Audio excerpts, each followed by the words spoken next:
বিসমিল্লাহির রহমানির রহিম। আসসালামু আলাইকুম। ডেস্টিনি ওয়ালাইকুম আসসালাম ওয়া রাহমাতুল্লাহি ওয়া বারাকাতুহু। ডেস্টিনি মুভমেন্ট কর্মসূচির আজকের ধারাবাহিক লাইভের আরো একটি এপিসোডে সবাইকে স্বাগতম জানাচ্ছি। আজকের আমাদের লাইভ প্রোগ্রামটি কি বিষয় নিয়ে আমরা আলোচনা করব সেটা উপরে পয়েন্টে দেখেই বুঝতে পারছেন যে আজকে চারপাশে মানে চতুর্মুখী এ, মানে ধামাকা চলতেছে। তো সেই ধামাকা জনিত বিষয় যে রফিকুল আমিন ওনার জামিন এই বিষয় নিয়ে বিভিন্ন ভাবে বিভিন্ন জনের বিভিন্ন পোস্ট বিভিন্ন কার্যক্রম দৌড়ঝাঁপ লম্ফজম্প হাম্পি তাম্পি এগুলো আমরা দেখছি। তো এই ইস্যুটা নিয়েই মূলত আজকে আমরা আলোচনা করব। তো যথারীতি আজকে আমাদের সাথে লাইভ প্রোগ্রামে যোগ দিয়েছেন টকশো খ্যাত টকশোতে আমাদের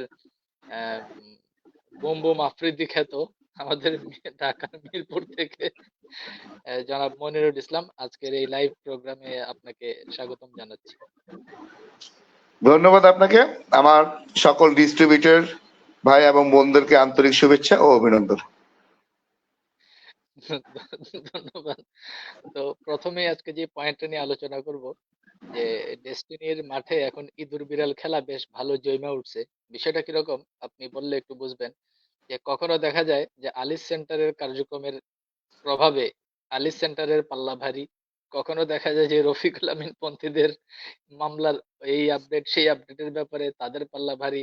তো এই দোলাচলে ইঁদুর বিড়াল খেলার এই চমৎকার যে একটা মানে এই ফরমেশন চলছে, এই ফরমেশনের ব্যাপার নিয়ে বিনিয়োগকারী হিসেবে আপনার অনুভূতি জানতে চাচ্ছি জনাব মনিরুল ইসলাম। ভাই খুব মজা লাগে, মানে খুব মজা লাগে। আমি খুব বাইরে থেকে খুব মজা নেই, কারণ আমার তো মনে করি সব তো আইন আদালত দিয়ে কাজ করতে হবে, তাই না? Systematic way. হ্যাঁ, ওইটা ছাড়া তো কোনো বিকল্প নাই। যে যতই নাটক করুক, যে যত অভিনয় করুক, আমার মজা লাগে।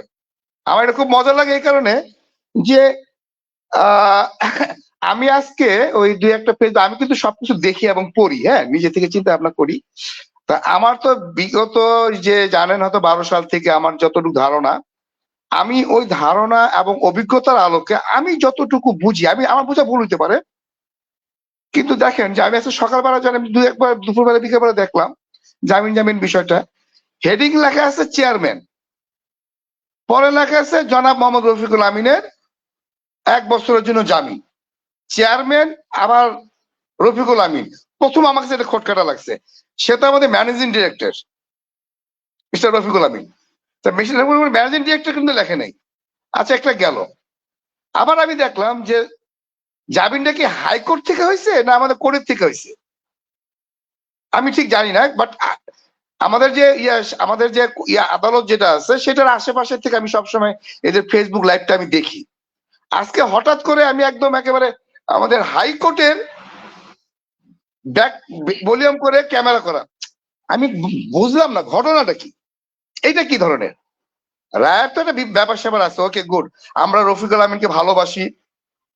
হ্যাঁ, এর আগে একবার আপনার জামিনের বিষয়টা আসছিল।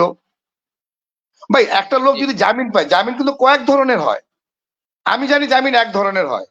জামিন কোনটা আমি যেটা বুঝি আমার দৃষ্টিকোণ থেকে, আমি যদি জামিনটা সকালে পাই, বড়জোর আমি বিকেলবেলা কিন্তু আমি সবার মাঝে ফিরে আসবো। অথবা ধরে নিলাম যে সরকারি কাজকর্ম না কিছু ঝামেলা হইতে পারে, তারপর দিন, তাহলে হিসাব অনুযায়ী আমরা রফিকুল আমিন স্যারকে কালকের মধ্যে পাচ্ছি। বিষয়টা তো তাই নাকি? মানে আমি জামিন শব্দ অর্থ যতটুকু বুঝি, কিন্তু দেখতেছি যে জিনিসটা মানে আসলে কথা কি মজা লাগে। মজা লাগে কি মানে আবার মানে যেহেতু আবার দেখেন না, সামনে কিন্তু ঈদ আছে, রোজা আসতেছে, আপনি টাইমিংটা খেয়াল করছেন? আচ্ছা কারণ ভাই আমি তো ভুক্তভোগী রে ভাই। আমরা রফিকুল আমিনকে কি পরিমাণ ভালোবাসতাম, আমি আপনাকে বলি একটা কথা। আপনার মানে আমার মনে হয় না আমরা আমাদের ওই জন্মদাতা পিতামাতার জন্য এতটা করি।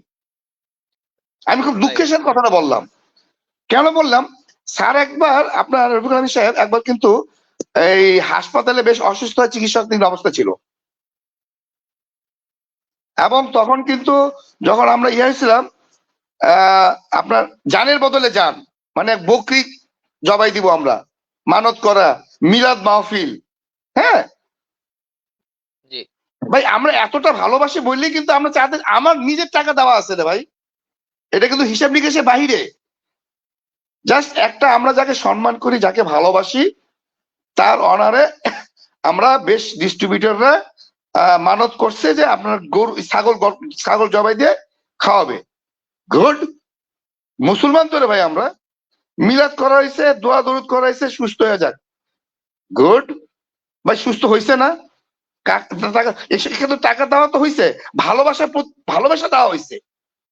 কিন্তু দেখেন কি পাইলাম, সেই লোক যদি এখন এই কাজগুলো আছে, ভাই সে যদি জামিন আমাদের মাঝে ফিরে আসে, আমাদের সাথে খুশি কেউ হইব না তো? আমাদের শুধু খুশি তো কেউ হইব না, আমরা তো চাই সে আমাদের মাঝে ফিরে আসুক। সে আমাদের মাঝে ফিরে আসলে এখন যারা বর্তমান কমিটি কাজ করতেছে, আরো দুর্বার গতিতে কাজ আগে যাবে। সেও তো একজন শেয়ার হোল্ডার, তার সাথে আমাদের চেয়ারম্যান সব আনুষ্ঠানিক সব ডাইরেক্টররা মুক্তি পাবে না? যে এটা কি আমাদের জন্য ভালো খবর না? কিন্তু বাস্তবতাটা আমি কালকে গেলে বুঝতে পারবো। আপনি যদি আজকে, কালকে যদি হইতো, যদি দেখি যে কালকে সে আমাদের মাঝে ফিরে আসছে, হ্যাঁ আমাদের সাথে সে ইয়া করতেছে যে 1 বছরের জন্য সে আমাদের সাথে আর চলে আসবে, বাট কালকের মধ্যে যদি না আসে, কালকের জি, মধ্যে যদি আমরা তাকে ফুলের মালা দিয়ে বরণ করতে না পারি, আমরা যে এতগুলি ডিস্ট্রিবিউটর যে আশা করে বসে আছে, আমরা আলহামদুলিল্লাহ লিখতেছি, ভাই অনেকে পাম্পপুটি মারালে লেখা, আর আমরা কিন্তু মন থেকে করছি ভাই, আমরা কিন্তু মন থেকে করছি রফিকুল আমিনকে। জি, এখন যদি কালকে না আসে, তাহলে আমার আমার ধারণাও একটাই হবে ভাই, আমার পূর্বের অভিজ্ঞতা থেকে, কালকে যদি আমরা রফিকুল আমিনকে ফুলের মালা দিয়ে বরণ করতে না পারি, তাহলে আমার পূর্ব অভিজ্ঞতা দিয়ে আমার যেটা মনে হবে যে সামনে রোজা এবং ঈদ, আমাদের এমডি স্যার তো ঠিক আছে, সে ভালো আছে, আল্লাহর রহমতে যতটুকু শুনছি আমি জানছি। এই যে তোরা যেগুলি আছে, যেগুলি খরচ আছে না একটা, ওইগুলো তো কবে ভাই দরদ দেখা যায়, স্যারকে ভালোবাসা টাকা দিচ্ছে। আরে বাবা, তাকে কি পায় নাই? স্যারকে ভালোবাসা টাকা দেয় নাই? কত আর কত? জি। ভাই এখানে আমি ভালোবাসার একটা লিমিটেশন আছে রে ভাই। ভাই পাগল হওয়া ভালো, উন্মাদ হওয়া ভালো না। আমরা উন্মাদ হয়ে গেছিলাম রে ভাই। জি, জি। এখানে আমি একটা সম্পূরক একটা তথ্য আপনাকে দেই, জনাব মনিরুল ইসলাম। এই যে আপনি যে বলছেন যে কালকে যেন আপনি ওনাকে যদি পান, ফেরত পান। আসলে দেখেন, আমি যতদূর জানি, আসলে প্রাতিষ্ঠানিক বৃহত্তর স্বার্থে আমরা অনেক কিছু হয়তোবা অন এয়ারে বলি না। কিন্তু আমি যতদূর জানি বা যতটুকু বলা যায় আমি বলছি আপনাকে। দেখেন, এই যে মাল্টিপারপাসের যে এই জামিনটা হলো, আচ্ছা এই মামলার রায়টা হয়েছিল কত সালে মনে আছে আপনার? ২০২২ সালে। মনে আছে আপনার? ১২ বছরের হ্যাঁ ভাই, এই যে মানে ব্যাপারটা হয়েছে কি, এই রায়ের এত টাইম টেবল আর বছর এদিক ওদিক হয়েছে, আমার মনে হয় ভাই এগুলি মনে রাখা, নোট করা সো টাফ। মানে এই পর্যন্ত জি, কম মানে নাটক দেখলাম না, মানে নাটক বললো ভুল হবে, মানে কম কাহিনী দেখলাম না। কেন এগুলি হয় আমি নিজে বুঝি না, হয়তো আমার জি। অজ্ঞতার কারণে এরকম হয়। আমি পুরো বিষয়টা আমি জাস্ট আপনাকে ১ মিনিটে বলি, তাহলে আপনার উত্তরটা দিতে সুবিধা হবে। সেটা হলো ২০২২ সালে কিন্তু এই মাল্টিপারপাসের রায়টা হয়েছিল। ১২ বছরের জেল এবং ২০০ কোটি টাকা জরিমানা। পরবর্তীতে ওনারা আপিল করলেন। আপিল করার পর ২০০ কোটি টাকা জরিমানা মওকুফের একটা বিষয় আসলো। আর আজকে আমরা যেটা জানলাম যে ১ বছরের জন্য শর্তবিহীন জামিন। আচ্ছা ঠিক আছে, ওকে মানলাম। তো আপনি যদি হিসাব করে দেখেন, একজন ফৌজদারি মামলার আসামি যদি একাধিক ফৌজদারি মামলার অভিযুক্ত আসামি হয়ে থাকেন, তাহলে যতক্ষণ পর্যন্ত প্রত্যেকটা মামলার পক্ষে জামিন না হবে ততক্ষণ পর্যন্ত ওই ব্যক্তি কিন্তু জামিনে বের হতে পারেন না, আমার ক্ষুদ্র জ্ঞানে যেটা মনে হয়। যেমন ধরেন, এক ব্যক্তির নামে ধরেন ৫টা মামলা আছে, ৪টা মামলাতে ধরেন ওনার জামিন হলো, উনি জেল গেটে আসলেন, ওই ৫ নম্বর মামলায় যদি জামিন না হয়, জেল গেট থেকে আবার ধরে নিয়ে যাওয়ার রেকর্ড কিন্তু আছে। তাহলে আমার প্রশ্ন হলো, ধরেন আজকে যে এই জামিনটা হলো, তো ট্রি প্ল্যান্টেশনের ইস্যু তো এখনো ক্লোজ হয়নি। তারপর ওনাদের যেই এই যে আয়কর বিবরণী বা সম্পদ বিবরণীর একটা মামলা ছিল, সেটাও কিন্তু একটা সুরাহার দিকে যায়নি।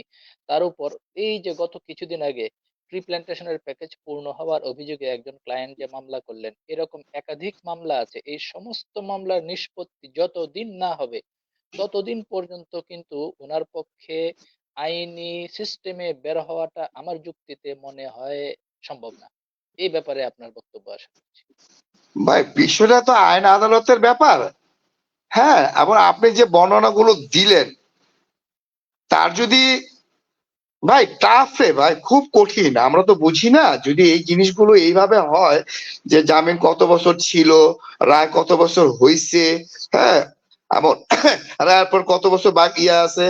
একটা কথা, ভালো কথা, ওই যে আপনার ইসেম ওই একবার যে ট্রি প্যাকেজ দিয়ে ওই যে গাছ কাটার অভিযোগ নিয়ে কিছু টাকা উঠানো হয়েছিল না, 25,000 জি টাকা জি না কত করে জানি, ওইটাও তো মনে উঠানো হয়েছে জামিনের অনেক। জন্য জমা দিয়ে তো আসার কথা ছিল, তাই না বিষয়টা?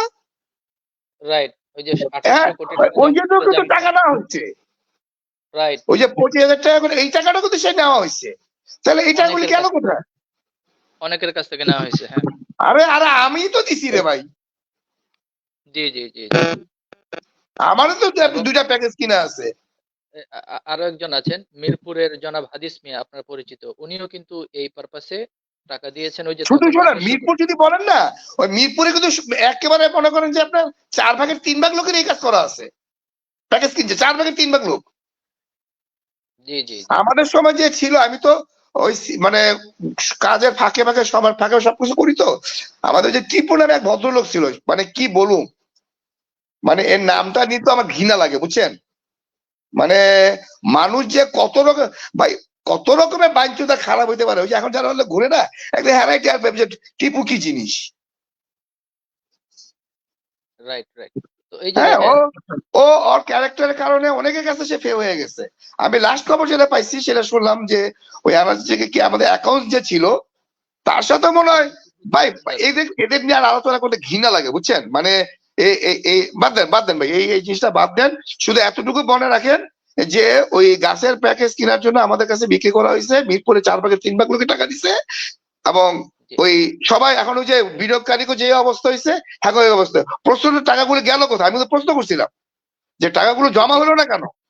এখানে আমি আপনাকে একটা সম্পূরক তথ্য দেই। এই যে ওই 18, 19, 20 এই সময়ের ভিতরে ট্রি প্ল্যান্টেশনের টাকা যে নেওয়া হলো, ট্রি প্ল্যান্টেশনের টাকা তো সংগ্রহ করার কোনো আইনি এখতিয়ার নাই, আইন বহির্ভূত ভাবে কিন্তু এই টাকাটা সংগ্রহ করা হয়েছে। ভাই সেটা তো ভাই, আমরা যে লেনদেন গুলো করছি সেটাই তো আইনের বৃত্তে হয়েছে রে ভাই। জি আমরা জি তো নিজেরাই মানে কি বললাম ভাই, মানে দুঃখ লাগে যে আমরা এতটা বোকা, এতটা আবেগহীন, এতটা মানে এটা ভাই, মানে এগুলি না আর আলোচনা মানে আসলে না, মানে খুব রাগ উঠে নিজের কাছে বুঝছেন। মানে আমরা তবে কি বলুন। তবে এগুলো আলোচনা করতে হবে মানুষের, যাতে বুঝতে সুবিধা হয়, সিচুয়েশনটা যেন মানুষ খুব ইজিলি রিড করতে ভাই পারে যার এবং নয় হয় না তার 99 তো হয় না রে ভাই, এই কথা মনে রেখেন। কোন পীরও যদি ভাই ওই আপনার কি বলে ওই পীরের কিন্তু কিছু মুরিদ থাকে ভাই, ডেডিকেটেড মুরিদ থাকে। সো এগুলিতে নাটক হইব রে ভাই। আমি তো মনে শোনেন। করি এগুলির এই কান্দে ঢুকায় এই কান্দে বাইর করে দিই, না না, হইলে আমি ভালো। হ্যাঁ, সরাসরি কাজে মনোযোগ দেন ভাই। ওই যে এগুলি আর ভাল লাগে না বুঝছেন, কারণ এই পর্যন্ত 12 সালের পর থেকে কম নাটক দেখলাম না তো। আপনি একটা কাজ করেন, আমি তো অনেক সময় ব্যস্ত থাকি, হাদিস ভাইয়ের একদিন সাক্ষাৎকারটা নিয়ে পারলে আপনি দেখেন। হাদিস ভাই আপনাদেরকে মানে আমরা এক পর্যায়ে মিরপুরের প্রধান হিসেবে আমরা হাদিসকে সিলেক্ট করছিলাম। ওই যে ডিস্ট্রিক্ট বিষয়ে হেড ডিপার্টমেন্ট করে না, ত্রিপুরে জি সরাই জি। দিয়ে আমরা হাদিসকে করছিলাম। ও যখন বহিষ্কার হইলো সেন্ট্রাল থেকে, ও তো বহিষ্কৃত একজন ইয়া, ওরা কিন্তু সেন্ট্রাল আচ্ছা, থেকে যে 40 জন তারা ম্যাক্সিমাম তো তারা বহিষ্কার করছে। কিন্তু কথা আচ্ছা, আছে যে কুত্তার লেজ ব্যাখ্যা হলে সোজা হয় না। বুঝতে পেরেছি। যাই হোক, ওই আপনাকে আপনাকে একটা কথা বলি, ওই যে আপনি যেটা ওই বললেন যে হালাও তো মুরিদ। চুরি করছে। ওর তো আমি বলছি যে একদিন না একদিন আমি এই হিসাব নিকাশ নিমু, তোমার কপালে আমি একেবারে সিল লাগাই দিব যে তুমি কি জিনিস, তুমি কার লোকে পাঙ্গা লড়ছো তুমি জানো না। ওই এত বড় বাইঞ্চোদ কেন যে লোকের এরে এরে এরে মানে যাদের সাথে ঘুরতেছে না, এই যে যারা আবুল হোসেন বলেন, তারপর এরা যারা বলেন, দেখবেন এরা মানে এমন একটা লোক, এদের বুকে ছুরি মারতে দ্বিধাবোধ করবে না। এমডি স্যার, এমডি স্যার যদি 40,000 টাকা দেয়, আপনি 80,000 টাকা দেন, দেখবেন এমডি স্যারের মুখে ওই ছুরি বসাই দিছে। এই টাইপের লোক সে। আচ্ছা আচ্ছা আচ্ছা। ঠিক আছে, মানে এই যে এখন যেই বর্তমান যে অবস্থাটা, বর্তমান অবস্থাতে আমার কাছে, আমি আমার ব্যক্তিগত ক্ষুদ্র জ্ঞানে যেটা আমি বুঝতে পারছি, it's all about psychological game. মানে এখানে কিন্তু হ্যাঁ, একটা হ্যাঁ, মানসিক হ্যাঁ। Game, psychological game. এই যদি ব্যাপারে এই যে যেমন, কালকের মধ্যে আমাদের স্যার যদি আমাদের মাঝে ফিরে না আসে, তাহলে ধরে নিতে হবে পূর্বের নাটক আবার শুরু হয়ে গেল। বিশেষ করে রোজা আছে এবং ঈদ আছে সামনে। ওই আবার এখন কিছু যদি কালেকশন। আমাদের ডিস্ট্রিবিউটাররা যদি এগুলি বুঝা সাবধান হয়, ওয়েল এন্ড গুড। আর যদি না বুঝা, মানে যদি যদি গড়তে পারা দেয়, দেখ।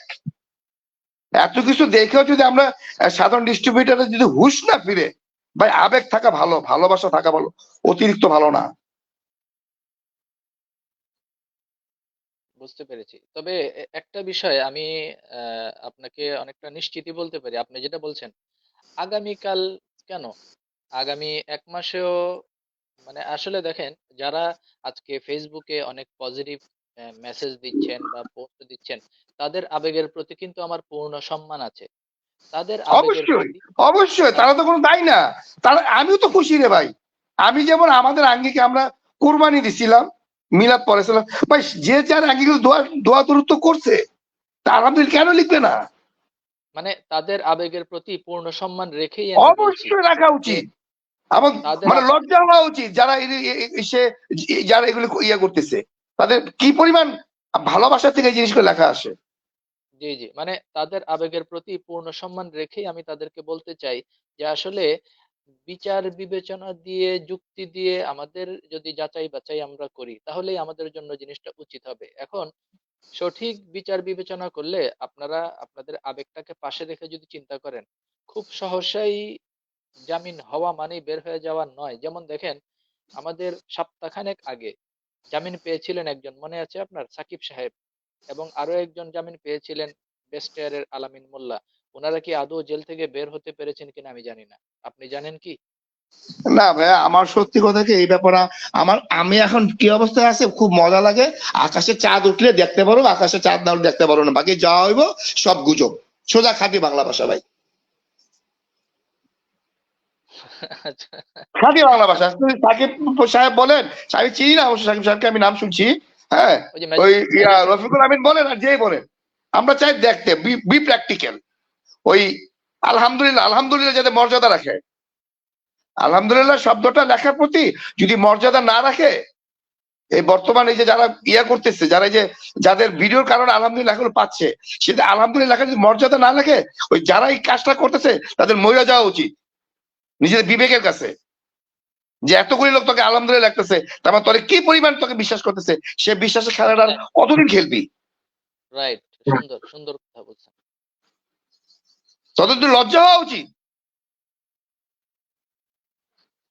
কারণ তারা কিন্তু তোদেরকে চিনে। রফিকুল আমিন সাহেব ভালো, ভালো কথা। সে খারাপ, সেটা তার ব্যক্তিগত বিষয়। কিন্তু আমাদের যে, আমরা তো ভাই সব বিজনেস রিলেটেড, তো সেখানে তো ভাই এতটা ঠিক না। যদি নিজের টাকা দেয়া করতো তাহলে বুঝতাম, কারণ রফিকুল আমিন স্যারকে কম টাকা কামাইছে এত বছরে, আমি বুঝিনি টাকাগুলি গেল কই। তাই সে কেন মাসে টাকা নিতে হবে? তার তো শুনছি কানাডা জমি আছে, ঢাকা শহরে কোন কোন জায়গায় কি আছে না আছে, তাহলে তারা তো টাকা চাই, সে তো টেলিভিশন থেকেও টাকা পাইতেছিল। তা তারা বাইরের টাকা কি দরকার আছে আমাদের মতো অসহায় গরিব লোকদের এরকম বিপদে ফালানোর? না, বৈশাখী থেকে টাকা নেওয়া, টাকা পাওয়া নাকি বন্ধ হয়ে গেছে শুনলাম আমি সেটা সম্প্রতি। ইদানিং বন্ধ হয়েছে, আগে হ্যাঁ, আগে নাকি টাকা পাইছে। তাহলে। আমি যত, হ্যাঁ, আমি সেদিকে একটা খবর শুনলাম, এই যে লাস্ট মিটিং এ, যে সিরাজ মনিরের কাছ থেকে মনে হয় বৈশাখের কোনো হিসাব নিকাশ চাওয়া হয়েছে। ভালো লাগছে শুনে। জি জি, ভাউচার চাওয়া হয়েছে, ভাউচার চাওয়া হয়েছে। হম। এই তো, এই তো সিস্টেমে আসতেছে। আরেকজন যে কি আছে না, কি নাম জানি, মাহবুব না কে? কি নাম জানি, যে অডিট। ও, ও আচ্ছা, মাহবুবুর রহমান। মাহবুব মাহবুবুর রহমান রহমান। গুড, চালু হয়ে গেছে তো আলহামদুলিল্লাহ। ভালো চলুক না, কেন কি? কারণ মাঝে আমার না ইদানিং, আমি না এই যে আপনারা জামিন জামিন যে বিষয়গুলো বলতেছেন না, আমার এগুলির প্রতি বিন্দু মাত্র আগ্রহ নেই। যদি জামিন হয় আলহামদুলিল্লাহ, যেহেতু তাকে আমরা ভালোবাসাই, জানের জান মানুষ কখন দেয় রে ভাই? জানের বদলে জান। মিলাদ কখন পড়ায়? এই যে ইসলামী এই যে ভালো কাজগুলো আমরা কেন করছি না? কার জন্য করছি? তার জন্য করছি না? জি তাহলে এখন ভাই সময় তো কম পার হইতেছে না। এখন আমরা সেদিনকে আমার ইয়া ছিল যে বর্তমান ওই কাজগুলো কি হইতেছে, সেদিন আমি লাস্ট বোর্ড মিটিং আমি খুব ভালো লাগছে আমার যে শুরু হয়ে গেছে। বাবা যে যার লোকই হোক, একটা লোক যে কাজ করতেছে, কাজটা করে একটা কম হোক আর ভালো হোক, রেজাল্ট একটা আসবে। আর এবারে রেজাল্টের আমি যেটা দেখতেছি যে আহ আমাদের যে বোর্ডের থেকে যে 6 জন আসছে তারা কিন্তু এটা দেখবে বিষয়টা, তাই না? এখন তো রফিকুল এমন দেখবে না বা অন্য কেউ দেখতেছে না, এখন তো তারা সরাসরি দেখতেছে। 2 জন চেয়ারম্যান অলরেডি চলে গেছে, জনাব মনিরুল কাজ ইসলাম, করতে পারে আমি না যে এনিহাও এনিহাও এই যে এই কোনো। ব্যাপারে আমি কিন্তু আর বাকি যারা আছে তারা বুঝতেছে না, তাদের তো একটা ইয়ার ব্যাপার যে কি হইলো এতদিনে। এই সে ব্যাপারে আমি সুন্দর, আমি তো লাস্ট বোর্ড মিটিং আমি খুব বেশ সন্তুষ্ট। জি জি, এই ব্যাপারে আমি আপনাকে একটা সম্পূরক তথ্য দেই। গত বোর্ড মিটিং এ কিন্তু ব্যাংকিং সেক্টরের যে আমাদের অ্যাক্টিভিটিস গুলো, এটার ম্যান্ডেটরি অথরিটিটা কিন্তু সিলেকশন হয়ে গেছে, আপনি তাই জেনেছেন নাকি? হয়তো। জি কি জি, নাম মানে দেখবো না? আমাদের নামগুলো অবশ্য সঙ্গত কারণেই অন এয়ারে আমরা বলছি না, এটা আচ্ছা, টেকনিক্যাল কিছু বাট শুরু বিষয়ের হয়েছে তো কারণে। না? জি, মানে আমাদের গুড মালিক গুড পক্ষের গুড যারা। Good good. এইসব খবর কোন রে ভাই? এইসব খবর কোন? ওই কে কে খাইছিল, কে পড়ছিল, কে জামিন সত্যিকার জামিন পেলে আইবো আমাদের মাঝে বিজাইবো। সব পরিবারের 2 একজন লোক থাকে, থাকুক না, ওরা ওরা ওদের নিয়ে ব্যস্ত আছে থাকুক। আমাদের ম্যাক্সিমাম যে গন্ডিটা দরকার, বিজনেস কোম্পানি চালু হয়ে যাক। জি জি, ওই ব্যাংক অ্যাকাউন্টের ক্ষেত্রে আমাদের মালিক পক্ষ থেকে কয়েকজন এবং রাষ্ট্রীয় লোকদের থেকে কয়েকজনের সমন্বয়ে বাহ, একটা অথরিটি কিন্তু সিলেকশন হয়ে গেছে। তার মানে এটা কিন্তু প্রতিষ্ঠানের একটা মানে ডিপ্লোম্যাটিক একটা ধাপ অতিক্রম হলো বলে বাহ, আমি মনে করি। তো এই অবশ্যই এই অবশ্যই। কারণ আপনার লাইসেন্স হয়ে গেছে, ব্যাংক অ্যাকাউন্ট হয়ে গেছে, তার মানে কি জি, আপনার 75% কাজ হয়ে গেছে। এখন অডিটটা আর এজিএমটা শুধু বাকি। ভাই অ্যাকাউন্টস আর ওটা হয়ে গেলে কান টানলে মাথা আসে, তো কথা আসে না? কান টানলে মাথা এসে পড়ে, বাস হয়ে যাবে। আবার তারা তো এখন তো আমাদের চেয়ারম্যান স্যার তো আছে ওখানে, আমার উনি তো মানে জি ম্যান্ডেটর। তাহলে আর সমস্যা কোন জায়গায়? আমি তো ভাই উজ্জ্বল ভবিষ্যৎ দেখি। আমার তো মনে হইতেছে আমি প্রতিটা পরিচালকের পারলে আমি একটা ফুলের তোড়া দিয়ে উপহার দিই। তবে শুরু হয়ে গেছে ইনশাল্লাহ। আমার মনে হয় না আর বছর খানেক লাগবে, তারা সাকসেস হবে। এক্স্যাক্টলি এক্স্যাক্টলি, মানে ওনাদেরকে তো আসলে অ্যাকচুয়ালি ফুল সুইং এ তো কাজ করতে দেওয়া হয় নাই ভাই এতদিন। হ্যাঁ এখন হ্যাঁ, ভাই মানসিক ভাবে তো একটা প্রিপারেশনের ব্যাপার স্যাপার আছে রে ভাই। কারণ তারা তো নিজের পকেটে টাকা দিয়ে আসছে। রফিকুল আমিন তো টাকা দিছি, আমরা আমরা টাকা দিছি, তাতে সে জি, কোম্পানি চালু করতে পারে নাই। আর আমরা তো তাদেরকে টাকা দিচ্ছি না। এক্স্যাক্টলি। তারা তো বিনা আর পরিশ্রমে, বিনা জাস্ট কোম্পানিকে, তারা যেহেতু কোম্পানি ভালোবাসে তারা আসতেছে, তাদের তো একটা মানসিক প্রিপারেশনের দরকার আছে রে ভাই, তাই না? আচ্ছা, সুন্দর একটা পয়েন্ট ধরেছেন। আমরা কিন্তু 2020 সালের আগ পর্যন্ত রফিকুল আমিনকে টাকা দিয়েছি। আর এই তলবি হুম, সবার লোকদের কিন্তু আমরা 1 টাকাও দেই নাই, 1 টাকা উল্টা তারা তো দেই আমাদের। নাই। রাইট আমরা রাইট, সুন্দর কথা। কোম্পানির বিরুদ্ধে মামলা দেয়, তার মধ্যে কত টাকা দিয়ে দিয়েছি কোম্পানি চালু করার নামে। পরে শুনি যে ব্যক্তি না প্রতিষ্ঠান, সে হিসেবে তো তাদেরকে আমরা কিছুই দেই নাই।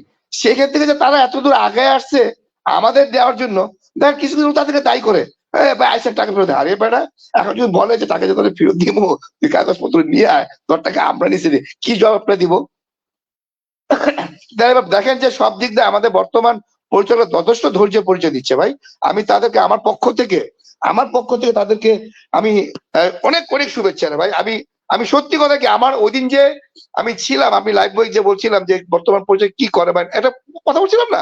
বাট আমার ওই জি দিনকে মিটিং এ গিয়ে না বস, মানে তাদের প্রতি আমার ভালোবাসা, আমার শ্রদ্ধাবোধ দ্বিগুণ বেড়ে গেছে ভাই। আমার কাছে মনে হয়েছে দিস ইজ দ্য ওয়ে। এই যে তারা মানসিকভাবে এখন তৈরি হয়ে গেছে, এখন আর বেশি সময় লাগবে না। কারণ একটা কাজ করতে গেলে মানুষের মেন্টালিটি প্রিপারেশন দরকার আছে, মানসিক প্রিপারেশন দরকার আছে। সর্বোপরি যেহেতু আমাদের কোনো অর্থনৈতিক সাপোর্ট ছিল না, নাই, জি। রফিকুল আলমের মতো আমরা তাদেরকে টাকা দেই নাই, সেখান থেকে তারা যুদ্ধ করে আজকে এই অবস্থায় আসছে। আমার তো মনে হয় কি যে সাকসেস হয়ে যাবে তার ইনশাল্লাহ। ওই রফিকুল আমিন আইসা কোনো কিছু মানে হ্যাঁ সে আসুক, সে কোম্পানিতে ফিরে আসুক, ওয়েল এন্ড গুড, যে যার কাজ ভাগ করে বুঝবে। বাট আমাদের ভালো লাগতেছে বর্তমান পরিচালকরা এখন সবাই একসাথে তৈরি হয়ে গেছে, একদম মানসিক ভাবে তৈরি হয়ে গেছে, এখন আর রেজাল্ট পাইতে বেশি সময় লাগবে না। এইখানে আমি আপনাকে আরেকটা সম্পূরক তথ্য দিই। আপনি যেটা বললেন যে ধরেন রফিকুল আমিন সাহেবের জামিন হয়ে গেল, আচ্ছা এই যে বর্তমান বোর্ড, এই বোর্ডকে রেডি করে অ্যাপয়েন্ট করেছে কোর্ট, তাইলে এই বোর্ডকে যদি ডিসলভ করতে হয় কে করবে? কোর্ট। তাইলে ধরেন ধরেন রফিকুল আমিনের জামিন হইল, তো হ্যাঁ, এই বোর্ডকে যদি আদালত ডিসলভ না করে তাহলে রফিকুল আমিন বের হওয়ায় না হয় এই বোর্ডের কিছু আসে যায়? ভাই আমি আপনারা ভাই আপনাদের এটা কইতেছে ভাই যুক্তি তরে সহজ বাংলা ভাষায় একটা কথা বলি। জি। আমাদের বোর্ড এখন হইলো 9 জন, এখন আমাদের বর্তমান হাইকোর্ট থেকে কতজন আছে? 5 জন। তারা 3 জন। হয়তো আজ আছে কাল নাই। হাইকোর্টে 3 জন আর আমাদের 13, মোট 16 জন। 16 জন। এই হাইকোর্টের 3 জন বড় জন হয়তো সারা বছর তো থাকবে না, সারা জীবন তো থাকবে না। না, ওনার একটা সলিউশন দিয়ে চলে যাবে। হ্যাঁ। হ্যাঁ আচ্ছা, তারপরে কারা বসবে? এই যে যারা ডাইরেক্টর যা আছে, তাদের এতদিন একটা আচ্ছা। অভিজ্ঞতা হচ্ছে না? তারা কি রফিকুল আলমকে চিনছে না? তারা কি তাদের নিজেদেরকে চিনছে না? তারা তাদেরকে দায়িত্ববোধ বুঝা গেছে না? তারা এত ঘাত প্রতিঘাত, ভাই কি পরিমাণ কথা তারা শুনছে, অপমানিত হয়েছে, এই জিনিসটা তাদের ভিতরে নাই। আমরাই বলেন ভাই, আমাদের কথা বলেন, আমরা কি কম টর্চারিং করছি তাদেরকে? টাকা দাও, হ্যান দাও, ত্যান দাও, যখন তখন ডিস্টার্ব করছি, তারা কিন্তু হাসি মুখে সব বরণ করে নিছে। রাইট। এই যে তারা এত ঘাত করতে বা ঘাত খাইয়া যদি একটা পজিশন আসে, আর একটা রফিকুল আমিন আইসা কইলো আর ইয়ে হয়ে গেল, এত সহজ? সেইটাই। আর বৈশাখী তাহলে টিভিতে তাদের কার চিন্তা তাদের করি আমরা? আমরা ক্রিটিক্যাল হিসাব নিকেশে না চাই। বুঝতে পেরেছি। না, অনেকে অবশ্য এই যে এই ধরনের চিন্তা ভাবনা করেন আর কি, আজগুবি চিন্তা ভাবনা, যে রফিকুল আমিন বের হয়ে আসলেই সব ওনার নিয়ন্ত্রণে নিয়ে উনি সব ভাই করে করতে তো আর পয়সা লাগে না রে ভাই, করতে তুমি আইলে কিন্তু ভাই আমাকে লেখা লাভ। ওই বেটা তুই আমাকে শেয়ার বেচবে, শেয়ার বেচার টাকা দে, ও আসলে তো আমাদের লাভ রে ভাই, আমাদের লাভ না, লগে লগে ধরতে পারবো। আবার সংগঠনে দেখবেন দৌড়ে এসে টাকা দিব রে, ধরবো, এবার তুই টাকা দে, তোরে টাকা দিছি, তখন তো তাড়াইতে পারবো না রে ভাই। এই যে যে সংগঠনগুলির লিডাররা আছে, তারা যদি তখন এসে ধরে যে এইবার তুমি বাইরে আইছো, তোমার টাকা দাও, তোমার টাকা দিছি, ভাই এত সহজ দুনিয়া। আচ্ছা, আপনি আপনি টক শোতে এমন ভাবে বলা শুরু করছেন, এখন উনি আবার বের হবে কিনা আমি তো সন্দিহান। ভাই উনি বের হবে কি বের হবে না এটা আমি আমার তো উনি ভালো জানে। উনি হলো মোটিভেশন। উনি জানে যে ওনাকে 1 বছর বা 2 বছর পর কি করতে হবে, এটা সে চিন্তা করে রাখছে। এটা এগুলি নিয়ে আমরা হুদে সময় নষ্ট করি, এটা তো ম্যাপে আছে। রাইট। আমরা যখন কাজ কাম করি আমাদের একটা নির্দিষ্ট ম্যাপ আছে না, যেমন আমরা সকালবেলা ঘুমের থেকে উঠি, অফিস করি, বাজার করি, আমাদের একটা প্ল্যানিং ভাবে কাজ করা হয় না? মানুষের জীবনটাই তো এইটা, তারও একটা প্ল্যান আছে। যেহেতু ডেস্টিনি মুক্ত ছিল, তারপরে সে ডেস্টিনি মুক্তির কথা বলে টাকা দিচ্ছে, অত ডেস্টিনি লাইসেন্স পর্যন্ত সারা রিনিউ করে নাই, আর রিনিউ করার পর কত নাটক শুরু করছে, এইটাই তো বোঝা যায়। এগুলো আসে মানে, এগুলি এখন বলে লাভ নেই। তো যা হচ্ছে হোক, ওদের যারা ওরা যেটা করার করুক, ওই পাগলের সুখ মনে মনে অনাসুখ করে সুখ পায়, সুখ পাক, সমস্যা কি? ও তার তবে সুখে আমি পাওয়ার জন্য আমার কোম্পানির কোনো ইয়া নেই তো, আমার কোম্পানি যাই কোম্পানি থাকবে। জি, জি, জি, জি, জি। এই বেসিক বিষয়গুলি আজকে অনেকে আসলে আবেগী তো, তাদের হ্যাঁ আবেগের প্রতি আসলে সম্মান রেখেই আমরা কথাগুলো বলতে চাই। আসলে যুক্তি দিয়ে বিচার বিবেচনা করলে দেখেন, আপনার বর্তমান বোর্ডের অবস্থানটাকে ভাই, আদালত। যুক্তিতে বিষয় বিশ্লেষণ করলে কেউ কিন্তু এত টাকা দিয়ে ধরা খেত না, সহজ হিসাব রে ভাই, জি, জি। তাই না? যুক্তি তর্ক দিয়ে যদি আমরা বুঝতাম হিসাব নিয়ে, তাহলে কি আমরা এত টাকা দিয়ে ধরা খাইতাম? আমরা তো জিনিসগুলো বুঝি না। বুঝতে পেরেছি। তো আমি আরেকটা পয়েন্টে আসি। একটু সমালোচনা করব আজকে আমাদের নিজেদের। হ্যাঁ নিজেদের বলতে, আমি আলী সেন্টারে আজকে ছিলাম। তো আমি আমার ক্ষুদ্র কিছু অভিজ্ঞতা আমি আপনার সাথে শেয়ার করি। বিনিয়োগকারী হিসেবে আপনার কাছ থেকে এটার একটা ফিডব্যাক নিব। আলিস সেন্টারের কিছু ব্যক্তিদের কথাবার্তায় একটা চিন্তিত ভাব দেখলাম, যে তারা চিন্তিত রফিকুল আমিনের জামিন হয়ে গেল, উনি এবার বের না হয়ে কি না কি করে, আমাদের কি হবে। আমি আমি অট্টহাসি দিলাম, আমি হো হো করে আমি হেসে উঠলাম, আর ওনাদেরকে বললাম যে আপনাদের এই যে চিন্তা ভাবনা, এই চিন্তা ভাবনার কারণটা কি জানেন? এই চিন্তা ভাবনার কারণ হইল আপনাদের ধারাবাহিক কাজ না করার ফসল। আমি সমালোচনাই করব আজকে একটু ওনাদেরকে। যেমন দেখেন, আইনগতভাবে বোর্ডের ফুল এখতিয়ার আলিস সেন্টারের লোকদের হাতে, দালিলিক ভাবে সমস্ত ডকুমেন্টস তাদের হাতে, চেয়ারম্যান থেকে শুরু করে অল ডাইরেক্টরস ওনাদের হাতে, সকল ধরনের এক্সিকিউটিভ অথরিটি তাদের হাতে। বিপরীতে এখন যারা এই বর্তমান পরিচালনা পর্ষদের বিরুদ্ধে আছে, তাদের না আছে এক্সিকিউটিভ অথরিটি, না আছে এক্সিকিউটিভ অথরাইজেশন পাওয়ার, না আছে সামগ্রিক কোনো ফর্মুলেশনাল সেট আপ। তারপরেও তারা লাফালাফি করতে পারে শুধুমাত্র দুটো কারণে আমার দৃষ্টিতে: এক, তারা ঐক্যবদ্ধ; দুই, তারা ধারাবাহিক। বিপরীতে আমাদের আলিস সেন্টারের অ্যাক্টিভিটিস এর বিষয়গুলো যদি আমি বলি, আমাদের মনিরুল ইসলাম উনি কিছুক্ষণের মধ্যে হয়তো বা আবার চলে আসবেন। আসলে আমি আবার ওনাদেরকে নিয়ে আসছি। আপনি এখন শুনতে পাচ্ছেন তো? শুনতে পাচ্ছি। তো আলিস সেন্টারের কথা যেটা বলছিলাম, যে আলিস সেন্টারের কার্যক্রমগুলো কিন্তু মানে ধারাবাহিক নয়, এবং আলিস সেন্টারের কার্যক্রমগুলো কিন্তু ঐক্যবদ্ধভাবে হচ্ছে না বিধায় এলোমেলো ভাবে এখনো অনেকে কিছু ফায়দা লুটার চেষ্টা করছে আলিস সেন্টারের বিরুদ্ধে যারা কাজ করছে তারা। আপনি খেয়াল করে দেখেন, বোর্ড হওয়ার পরে যখন একটা ফরমেশন তৈরি হলো, একটা সময় কিন্তু এই মাহতাবের আশেপাশে এই ধরনের নোংরামি করার মতো কোনো লোকই ছিল না। মাঝখানে দীর্ঘ প্রায় 6 থেকে 7 মাস যখন আলিস সেন্টারে ডিস্ট্রিবিউটরদের অ্যাক্টিভিটিস অনেকটা বন্ধ হয়ে গেল, তখনই কিন্তু ওই দালাল গোষ্ঠী আবার মাথাচাড়া দিয়ে উঠলো। তো আমি ব্যক্তিগতভাবে একটু সমালোচনাই করব আলিস সেন্টারের, বিশেষ করে ডিস্ট্রিবিউটরদের যে সংগঠনগুলো, যেমন ধরেন destiny central PhD forum, destiny executive forum এবং ডেস্টিনি ডিস্ট্রিবিউটর ফোরামের যে ধারাবাহিক কার্যক্রমগুলো ছিল, এগুলোর বিগত 5 থেকে 6 মাসের একটা ভাটা পড়ার কারণেই কিন্তু তারা আবার মাথাচাড়া দিয়ে উঠতে পেরেছে। এটা আমার ব্যক্তিগত মতামত। যার কারণে আমি বিনিয়োগকারী হিসেবে আমি আজকের এই লাইভ প্রোগ্রামের মাধ্যমে এই সংগঠনগুলোর কাছে উদাত্ত আহ্বান জানাবো, যারা দায়িত্বশীল আছেন তাদের কাছে আমি বিনীতভাবে আমি অনুরোধ করব যে সাংগঠনিক কার্যক্রম যেগুলো আছে, ডিস্ট্রিবিউটরদের কার্যক্রম যেগুলো আছে, এগুলো যদি প্রতি সপ্তাহে অথবা প্রতি 15 দিনে অথবা প্রতি মাসেও যদি একবার আমরা কন্টিনিউ করতাম, 15, 20, 30, 50 জনকে সাথে নিয়ে, তাহলে আজকে আলিসের অনেকের ভিতরে যে এই জামিন সংক্রান্ত বিষয়ে একটু হতাশা দেখলাম বা একটু চিন্তিত মনোভাব দেখতাম, সেটা আমরা কিন্তু দেখতাম না।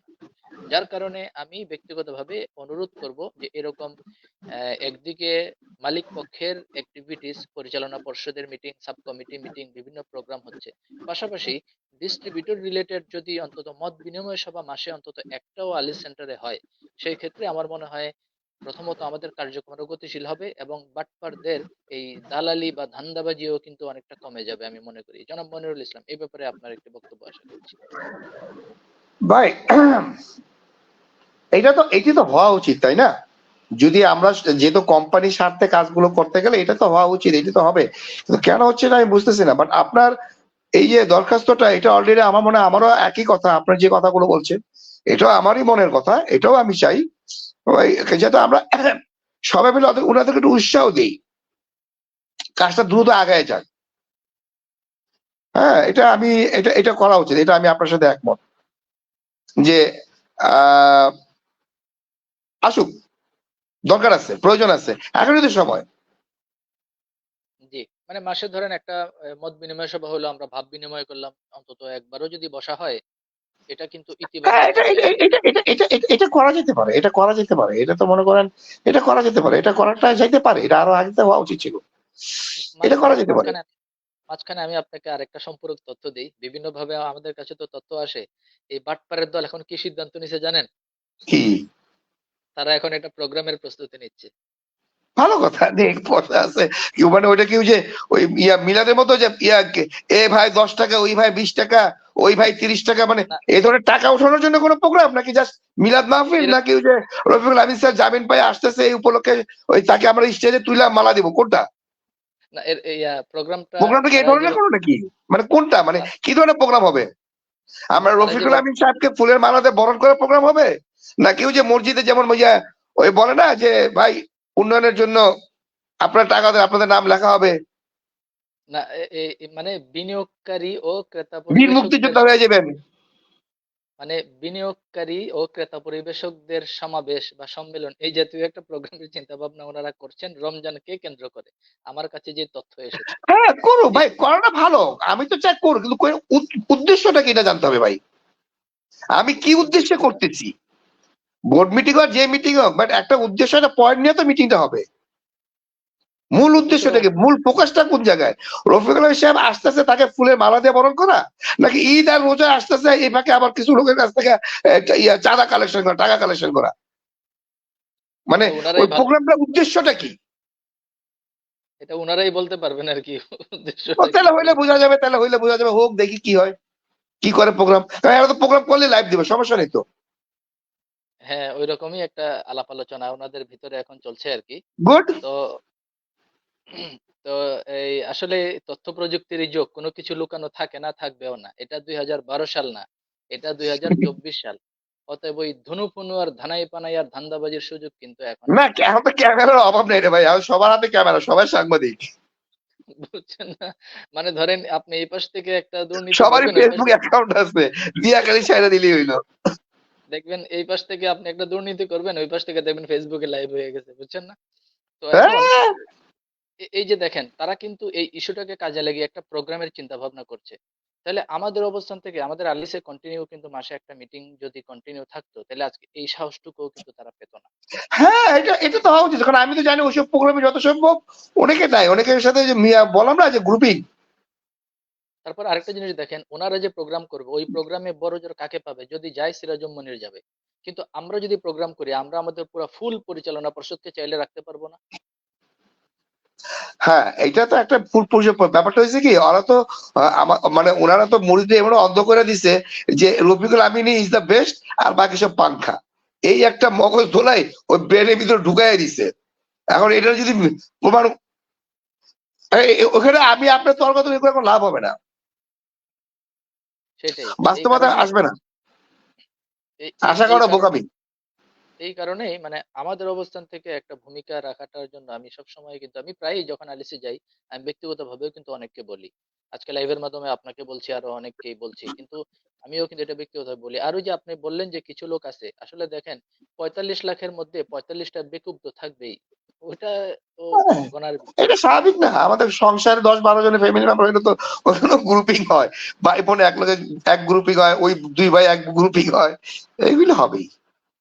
ওই এই নবী করিম সাল্লাল্লাহু আলাইহি ওয়াসাল্লাম সাহেব আগের থেকে দুর্নীতি ছিল, মাঝখানেও আছে, ভবিষ্যতেও থাকবো, এগুলি থাকবেই। এর মাঝখানে আমাদের কাজ করে আগায় আসতে হবে। Right, right. আরেকটা নতুন পয়েন্টে যাই আজকের আলোচনার। আজকে সারাদিন ফিডব্যাকে আমি বেশ কিছু বিষয় আমি মার্ক করলাম, এগুলো আমি স্ক্রিনশট দিয়েও রাখছি। এগুলো আমি আলিস সেন্টারের লোকদের উদ্দেশ্যে এখন কথাগুলো বলবো। যে দেখেন, আমি আজকে কিছু মানে এই ল্যাঞ্জা বের হইতে দেখলাম। মানে এতদিন ল্যাঞ্জাটা গর্তে লুকায় রাখছিল এবং তলে তলে তলে তলে মানে উপরে উপরে আলিসের লোকদের সাথে আছি, বর্তমান পরিচালনা পর্ষদের আছি, কিন্তু তলে তলে তলে তলে ল্যাঞ্জা লুকায় রাখছিল। তো আজকের এই জামিনের ঘটনার পরে দেখলাম বলতেছে আলহামদুলিল্লাহ, অমুকের জামিন হলো, স্যারের জামিন হলো, আলহামদুলিল্লাহ, শুক্রিয়া, জাজাকাল্লাহ। মানে দেখেন, এই ব্যক্তিগুলো কিসের লোক জানেন? এরা হলো সুবিধাবাদী, মানে পাল্লা যেদিকে ভারী এরা কিন্তু ওইদিকেই কি করে, যেদিকে বৃষ্টি পড়ে ওইদিকে ছাতা ধরে। তো আমি আলিসের লোকদেরকে সতর্ক করব এদের ব্যাপারে। ওনারা কিন্তু আপনাদের সত্যিকার শুভাকাঙ্ক্ষী না। আপনাদের যখন অবস্থা ভালো থাকে তারা তখন আপনাদের দিকে থাকে। এখন জামিনের খবর শুনে ওইদিকে একটু পাল্লা ভারীর আওয়াজ পাইতেছে, এই জন্য আবার ওইদিকে কিন্তু আবার আলহামদুলিল্লাহ, শুক্রিয়া, জাজাকাল্লাহ বলতেছে। এই জাতীয় ব্যক্তিদেরকে আমি ধরতে মারতে কাটতে বলতেছি না, জাস্ট আলিসের লোকদেরকে বলবো, বিশেষ করে PhD forum, executive forum, distributor ফোরামের দায়িত্বশীলদেরকে বলবো, এই ধরনের ব্যক্তিদের ব্যাপারে আপনারা সতর্ক থাকবেন। এরা কিন্তু সুবিধাবাদী, আজকে আপনাদের সাথে আছে, আপনারা একটু ক্রাইসিসে পড়লে দেখবেন কালকে আপনাদের সাথে নাই। তো এদের ব্যাপারে আপনাদের একটা সচেতনতা জরুরি। এই পয়েন্ট অফ অর্ডারে জনাব মনিরুল ইসলাম, আপনিও নিশ্চয়ই ফিডব্যাকে ভাই ভাই ভাই, আপনি তো টোটাল বিষয়টা, মূল বিষয়টাতে আছে, যারা আলহামদুলিল্লাহ লেখে, হ্যাঁ তারা হয়তো লেখে ভালো, মনের থেকে লেখে, কিন্তু এই লেখালেখি গুলো লেখুক, সমস্যা নাই, কিন্তু ওই যখন লেখার যখন দেখবে যে ওই এতদিন ধরে দেখে দেখে আপনার কমান্ডটা কিন্তু অনেক কমে গেছে, ওদের লাইক শেয়ার কিন্তু, লাভ ভালোবাসা এগুলো তো অনেক কমে গেছে। এই এই যদি জামিন জামিন খেলানো যদি এবার যদি সত্যিকার অর্থে বাস্তবায়ন করতে না পারে না, তাহলে আলহামদুলিল্লাহ লোক আস্তে আস্তে আরো কমে যাবো করে ভাই। আর জি জি এদেরকে আসলে যখন দেখো যে ভাই ওই ঈদের সময় তুমি তুমি ঈদ রাখবা, তুমি নতুন জামা কাপড় পরবা, তুমি রুই মাছ ইলিশ মাছ গরু মাংস খাইবা, আর আমাকে স্যার কিচ্ছু খাইবো না, এটা কখনো হয়? হম, তোমরা যা করবে স্যারও তাই দিবা। ভাই যারা করছে তারা তোকে জায়গা সব বেচে না দে না রে ভাই, তুই আমাকে মতো মুরগি ধরস কি লিখা ভুয়ামি কইরা আমাকে ব্ল্যাকমেল কইরা। যারা আলাদুলে লেখে এখন হেরা যদি হেরাও টাকা দিব না, দেখেন গা টাকা যদি চাই হেরাও দিব না। এবং যদি করতে দেন না ভাই, ওই একটা কথা আছে না, পাগলের সুখ মনে মনে, করতে দেন না। না এটা একটা কিছু কইরা তো থাকতে পারে ভাই। অলস মস্তিষ্ক শয়তানের বাসা, মানুষ কখনো অবসর বসে থাকতে পারে না, কিছু তো একটা করতে হইব, করতে দেন করুক, সমস্যা কি? এবং ইন্টারেস্টিং আরেকটা তথ্য ওদের দিয়ে করাতে না করাতে তো ফ্যাক্টরি বা কোম্পানির কোনো ভালো মন্দ কিছুই তো হইতেছে না, কোনো এফেক্ট পড়তেছে ওদের করা করিতে। না, তবে আরেকটা আবার কি সমস্যা কি? কাজ করে কাজ করে তাদের তাদের মনোবল রেখে কাজ করে যাক। তারা এতদিন পরে একটা লাইনে চলে আসছে, তাদের মনোবল বেড়ে গেছে গা, তাদের স্পিড চলে আসছে, যেটা হয় নাই 3 বছর আগে সেটা এই বছর মধ্যে হয়ে যেতে পারে। মানে আজকের এই ঘটনাটাই ওনারা ওই মরুভূমিতে এক ফোঁটা পানি পাইছে আর কি, বিষয়টা অনেকটা না এরকম। আমার কথা না, পানিটা পাক, পানি 1 বছর মনে মনে মনে নিতে পারে, এটা আত্মতৃপ্তি ভালো কথা, কিন্তু দেখতে হবো তো পানিটা সত্যিকার অর্থে পড়লো কিনা, নাকি পানি ওই মাঝ পথে এসে আটকে গেল গা। আমি তো বললাম আপনি আপনার যদি রফিউল আলম স্যারকে কালকে আমরা আমাদের মাঝে ফিরা পাই, দিস ইজ দা ওকে, জামিন ওকে, তখন বুঝো আমি জামিন অর্থ যেটা বুঝি, দুনিয়া এসে খোলা আকাশের নিচে থাকবো। জামিনে মানে এই না যে সে বন্দি ঘরে থাকবো, আমরা যত আইন কানুন নিয়ম কানুন থাকুক না কেন, ওদের শর্ত মর্ত থাকুক না কেন, উদ্দেশ্য তো ওইটা। জামিনের শব্দ অর্থটা কি?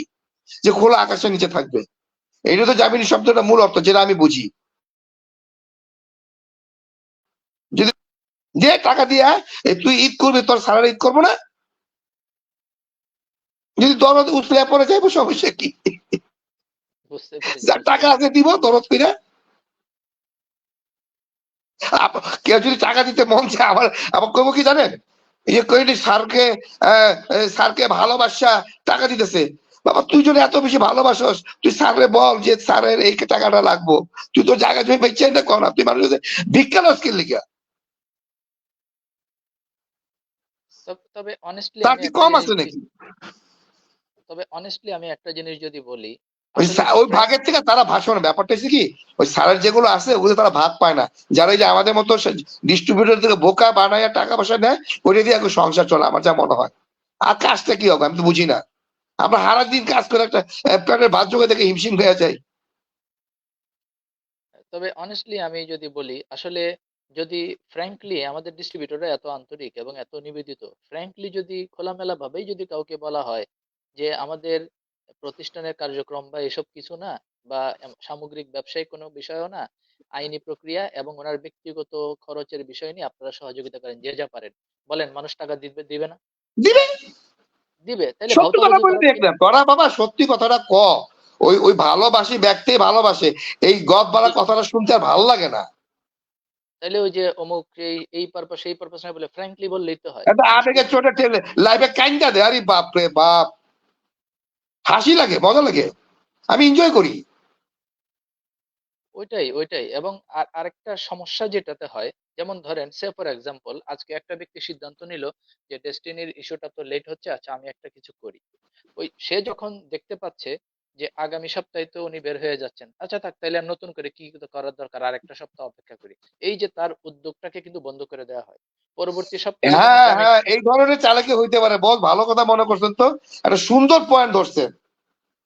এটাও হইতে পারে কাজের মধ্যে, ওই যে এর আগে ডিস্টার্ব করছে না, এর একটা সুন্দর পয়েন্ট ধরছেন, সেটাও হইতে পারে। হ্যাঁ, আপনি একটা ভালো পয়েন্ট নিয়ে কথা বলছেন, যে ঠিক আছে দেই ওদের একটু ভেপা চাকা খাওয়াইয়া, নাহলে এপ্রিল এই মাসের খবর মার্চ মাসে আয়া পড়তে, বুঝেন না? এই আর কি, এগুলোই আর কি। আর এই সকল কারণে মানে দেখেন ব্যক্তিগতভাবে কিন্তু রফিকুল আমিন বলেন, হোসেন সাহেব বলেন, ওনাদের কারোর সাথে তো আমার শত্রুতা নাই বা আমাদের শত্রুতা নাই। আমাদের ব্যক্তিগত কোনো শত্রুতা নিয়ে আমরা এই কাজগুলো করি বা কথা বলি না। আমরা প্রতিষ্ঠানের বৃহত্তর স্বার্থে এই কথাগুলো বলতে গিয়ে কোনো কথা কারো বিপক্ষে যাচ্ছে, কারো পক্ষে যাচ্ছে, সত্যি কথা বলতে গিয়ে এটা কারো হইবই, বিপক্ষে। এটা হইবই। আমার মনে করে ওই দেখেন যে ওই যে মুরিদরাও দেখেন মুরিদদের মধ্যে দেখবেন যে কোন একটা বিষয় টপিক নিয়ে একটু এদিক ওদিক হইলে তর্কাতর্কি শুরু হয়ে যায়, এটা থাকবেই। এটা পুরো পৃথিবীতে আছে, ওয়ার্ল্ডে আছে, এটা থাকবে, এটা হলো মানুষের একটা ওই সহজাত ধর্ম, একটা নেগেটিভ কিছু না থাকলে পজিটিভের মূল্যায়ন তো পাওয়া যায় না, বুঝেন না? জি, এবং এবং এগুলো আরো একটা থাকবে।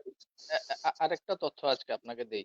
ঢাকার বাইরে থেকে আজকে বেশ কিছু ব্যক্তি এসেছেন, তারা কিন্তু নিজের পকেটের টাকা খরচ করে আসছে।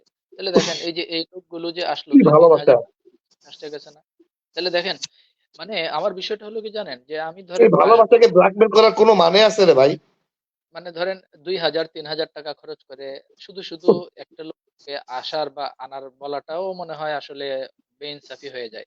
একটা লোক তো আসার দরকার নাই, তুমি তো আয়সা তথ্য যদি দেখতো স্যার ভালো আছে, এই স্যারের গলায় মালা পরে স্যারের চোখের সামনে দেখতেছে, মনে শান্তি পাইতো না, ঠিক আছে আমি 3,500 টাকা খরচ করে 5,000 টাকা খরচ করি, হ্যাঁ, আলহামদুলিল্লাহ আমি নিজের চোখে দেখলাম। কিন্তু আয়সা যদি শুনে এই যে জামিন হয়েছে, কোন ধরনের জামিন, ওই তখন কথা সেও মন খারাপ করে যাবো। তাদের আর ভালোবাসাকে নিয়ে ব্ল্যাকমেল করা হচ্ছে না, এই যে দেখেন তথ্য প্রযুক্তির এই ইমোশনকে নিয়ে যুগ, ব্ল্যাকমেল করা হচ্ছে না। এই তথ্য প্রযুক্তির এই যুগে তো না এসেও তো অনেক কিছু জানা যায়। তো হ্যাঁ, যারা আজকে আমার আসছে, ফেসবুক জানবো হ্যাঁ জামিন হয়েছে, প্রশ্ন করছে ভাই, তাহলে কি যে আলহামদুলিল্লাহ লেখছে, কেউ কি লেখছে যে ভাই তাহলে আমরা স্যার কি কালকে আমরা ফুলের মালা পরাইতে পারো, এই কথাটা কি কেউ লেখছে? দেখেন তো আসলে আপনি ওই যে ভাইটা, দেখেন তো মানে কেউ লেখছে? আমাদের কেউ লেখছে? মানে ঠিক আছে, এত স্যার আমাদের, সে বাইর হইব কি? আপনি মনে হয় কোনো একটা মঞ্চ তৈরি থাকবো না কোম্পানির আমাদের লোক, বিনিয়োগকারী, সেটা তার অফিসে তো আসবে নাকি, না আসবে না? মানে আমাদের বিনিয়োগকারীরা ইনোসেন্ট, অল আর হ্যাঁ, ইনোসেন্ট, বিশ্বাস করুন। সে মুক্তি পেয়ে তার কোম্পানিতে আসবে না? তো কোম্পানির প্রিপারেশন থাকবে না? ওই এগুলো হাতে যদি না গোনা কিছু, দেখে তাহলে কি এগুলো আইবাস? মানে হাতে গোনা কিছু দালাল ছাড়া অল আর ইনোসেন্ট। অল আর ইনোসেন্ট, অল আর ইনোসেন্ট, অল আর ইনোসেন্ট। এই যারা আলাদা লেখে ভাই, কম কষ্টে কম ভালোবাসে লেখে, কেউ ভালোবাসা লেখে, কেউ কষ্টে লেখে, যাক বাবা টাকাটা বুঝে ফেরত পাবো, এই চিন্তা করে অনেকে আলহামদুলিল্লাহ লেখে। জি, জি, জি। তবে ওই সুবিধাবাদী হাতে গোনা কিছু, বাকি সবাই এটা কিন্তু ভালো। থাকবে, এদের এটা থাকবে ভাই, এটা থাকবেই। শোনেন, মুরিদরা যে ওই আমাদের মনে করেন যে আমরা তো ওই সময় লাইভে করতে গিয়ে সেদিনটা ওই দেখলাম যে দরদ উসলায় পড়ছে আর কি আমাকে আবুল হাসান ভাই, প্লিজ আবুল হাসান আপনি রাগ করেন না ভাই, আমার কথা যদি আপনি শুনে থাকেন রাগ করেন না ভাই, আপনাকে আমাকে ভালোবাসা তো দেখলাম রে ভাই, ভালোবাসা কি মর্যাদা দিচ্ছেন, এগুলা খালি এগুলা অপেক্ষা কখনো করাইছে। এই যে শোনেন, দেশটি যে মুক্তি আসিল না ভাই, আমি একটু হাসান ভাইয়ের উদ্দেশ্যে বলতেছি, এই যে মুক্তি যে আসিল না, আমি হাসান ভাইয়ের উদ্দেশ্যে বলতেছি যে আপনি তো একটা ভালো লিডার, ভালো কথা, গুড।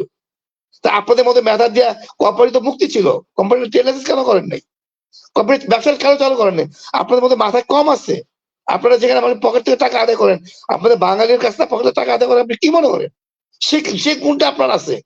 তাহলে আপনি কেন একটা কোম্পানি চালু করলেন না? কেন আপনি স্যারকে বললেন না যে ঠিক আছে আমরা সবকিছু বাদ দেন, আমরা সকল যে লোকগুলো আছি আমরা স্যার কোম্পানি চালাবো? ঘটনা কি? এটা কি বিশ্বাসের অভাব না যোগ্যতার অভাব? আমি তো মনে করি যোগ্যতা আছে, নাহলে এত কিভাবে কেমনি কি করে? সে তো ভিতরে আবেগের ঠেকালে যে আপনি কথা বলেন, আমি আপনাকে এই প্রশ্নটা করি, আমাকে বাস্তবতা উত্তর দেন, আবেগে উত্তর দিবেন না। যে আপনাদের যদি টাকা কালেকশন করতে পারেন আপনাদের ধারা রফিকুল আমিন, তাহলে কেন আপনাদের ধারা কোম্পানি পরিচালনা করতে পারেন না এতদিন? না, অ্যাকচুয়ালি কোনো এটা আমার, নিয়োগ ছিল না। এটা আমার সরাসরি আমার আবুল হাসানের প্রতি আমার প্রশ্ন। না, কোম্পানি চালানোর আপনি কোনো যদি উদ্দেশ্য ছিল না। কোম্পানির স্যারের কাছ থেকে যদি টাকা আদায় করতে পারে স্যার আপনাদের দিকে, তা আপনাদের এতদিন তো কোম্পানি পরিচালনা করেন নাকি লেখা, কোম্পানি ট্রেড লাইসেন্স করেন নাই কেন? তার নামে করতেন, কেন বসে দিচ্ছেন? কে লেখা টিভি অ্যাসোসিয়েশন করার লেখা লাফালাফি করতেছেন?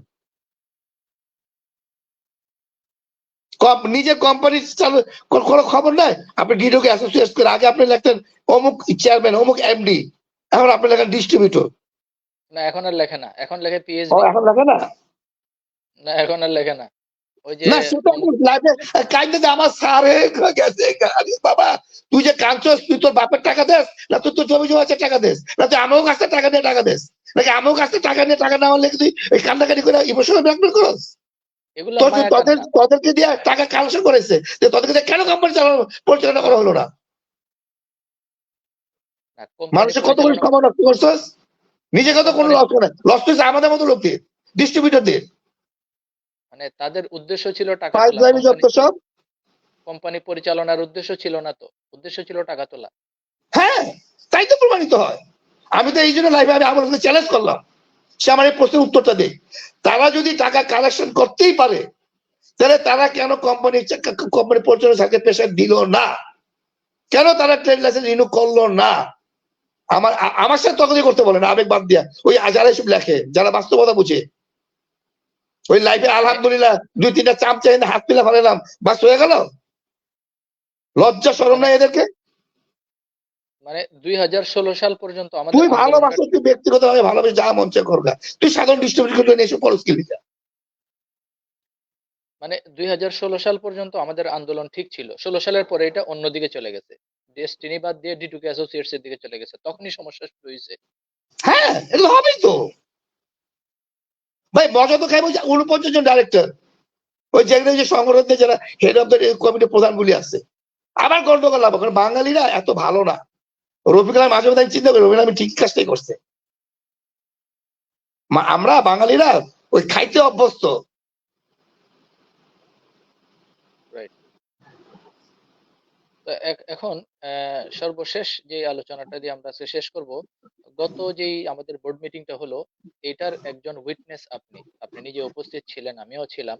তো এটার একটা হালকা ধারণা আপনি দিয়েছিলেন, but as an investor or as a distribute, বর্তমান পরিচালনা পর্ষদের কার্যক্রমকে নিয়ে আপনার যদি একটা ফিডব্যাক আলোচনা করতেন, এবং বিনিয়োগকারী হিসেবে বাকি বিনিয়োগকারীদের উদ্দেশ্যে করণীয় হিসেবে যদি আপনি কিছু বলতেন।